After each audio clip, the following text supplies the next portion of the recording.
Hello everyone, इस video के अंदर हम सॉल्व करने जा रहे हैं एक और न्यूमेरिकल जो कि आपका बेस्ड है hydrostatic force on a circular plate. ठीक है, तो यहाँ पे क्वेश्चन रीड करते हैं, फिर इसके बाद इसको सॉल्व करते हैं। और सर्कुलर प्लेट 3 मीटर डायमीटर, ये डायग्राम ऑलरेडी दिया हुआ है, नहीं दिया होता तो आपको बनाना भी पड़ सकता है। तो इसकी जो डायमीटर दी है वो कितना दिया है, 3 मीटर दिया है। ये बेसिकली फ्रंट का व्यू है, टॉप से आप इसको बनाएंगे तो इसका प्रोजेक्शन नीचे इस तरह से सर्कुलर बन जाएगा। Submerge in water is shown in figure, ये आपका वाटर का फ्री सरफेस है, ये इसमें submerge. Greatest and least depth are below surface being 2 metre and 1 metre. इसकी जो सबसे ज़्यादा डेप्थ है वो कितना है, 2 मीटर है, और सबसे कम डेप्थ है वो है आपका 1 मीटर। ठीक है, find total pressure and centre pressure. Total pressure find out करना है और सेंटर प्रेशर। तो टोटल प्रेशर फाइंड आउट करने का जो फार्मूला होता है, ये डिस्क सर्कुलर है, मैं इसको यहाँ पे बनाने की कोशिश करता हूँ। ये बेसिकली कुछ इस तरह से रहेगी। तो इसका यदि आप प्रोजेक्शन बनाएंगे तो इस तरह से ये देखेगी नीचे। ठीक है, मैंने समझाने के लिए आपको बना दिया है, अदरवाइज क्योंकि ये आप फ्रंट से देखेंगे तो ऐसा देखेगा और टॉप से देखेंगे तो ये इस तरह से देखेगी। ठीक है, अब आपको टोटल प्रेशर फाइंड आउट करना है, टोटल प्रेशर फोर्स। तो total pressure force find out करने का फॉर्मूला होता है F = WA/C, जिसमें W स्पेसिफिक वेट रिप्रेजेंट करता है, A एरिया रिप्रेजेंट करता है, और बाई सी क्या रिप्रेजेंट करता है, इसके सेंट्रोइड की फ्री सरफेस से क्या डिस्टेंस है। ठीक है, इसके सेंट्रोइड की यदि मैं फ्री सरफेस से डिस्टेंस की बात करूँ तो ये हो जाएगी आपकी, ये सेंट्रोइड हो जाएगा और यहाँ से ये वाली डिस्टेंस। ठीक है, मतलब ये एक्चुअली इसी का प्रोजेक्शन है, इस पॉइंट से इस सेंटर से ये वाली डिस्टेंस। ठीक है, ओके, तो आपको ये वाली डिस्टेंस नहीं दी है और ये एंगल नहीं दी, तो हम इसको क्या करते हैं, थोड़ा सा इसको एक्स्ट्रापोलेट कर लेते हैं, ये वाला पॉइंट इससे जोड़ देते हैं।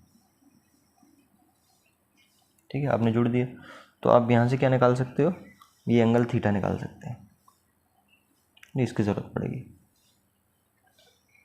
थीटा निकाल सकते हैं। अब देखिए कैसे आएगा थीटा की वैल्यू। सबसे पहले आपके पास ये 1 मीटर है तो ऑब्वियसली ये भी 1 मीटर हो जाएगा।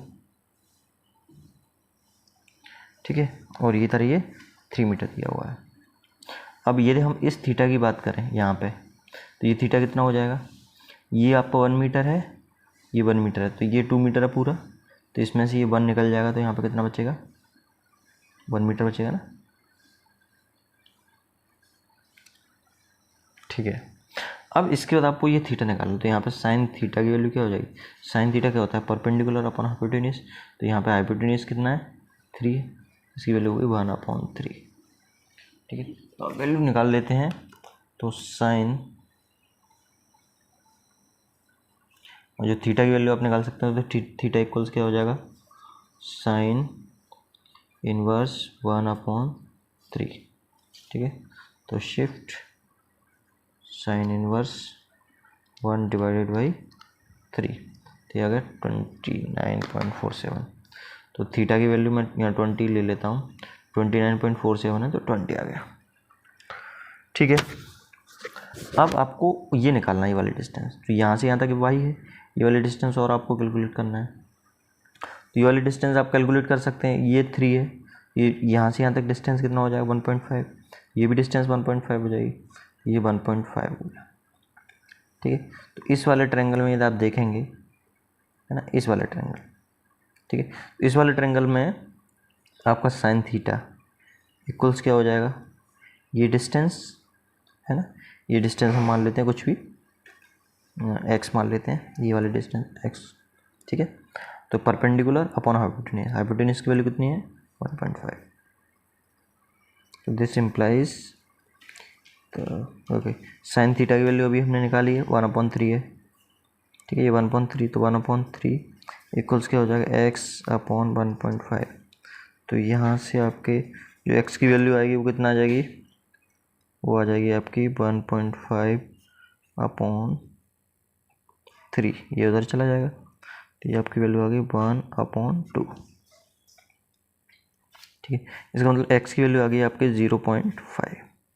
तो ये बाई सी क्या है, यहाँ से यहाँ तक ये पूरी डिस्टेंस है, तो बाई सी आ जाएगा आपका 1 + 0.5, मतलब आपकी बाई सी की वैल्यू आ गई 1.5 मीटर। ठीक है, ये बाई सी की वैल्यू आ गई। अब आप वैल्यू पुटअप कर दो फॉर्मूले में, तो W इक्वल्स क्या आ जाएगा, वाटर है तो W इक्वल, इस फॉर्मूले को आप ये भी लिख सकते हो, W स्पेसिफिक वेट है तो स्पेसिफिक वेट रो इंटू जी WA/C। ठीक है, तो रो की वैल्यू कितनी 1000, जी की वैल्यू 9.81। ओके, ये W की जगह आ गया ना ये। अब इंटू एरिया, एरिया क्या होगा π/4d², और बाई सी की वैल्यू भी हमने निकाला है 1.5। तो यहाँ से W इक्वल्स आ जाएगा आपका, कैलकुलेट कर लेते हैं डायरेक्ट। सबसे पहले मैं एरिया कैलकुलेट कर लेता हूँ, तो शिफ्ट π/4 इंटू डी, डी की वैल्यू कितनी है 3 मीटर डाया है, तो 3 का स्क्वायर, ये आ गया एरिया।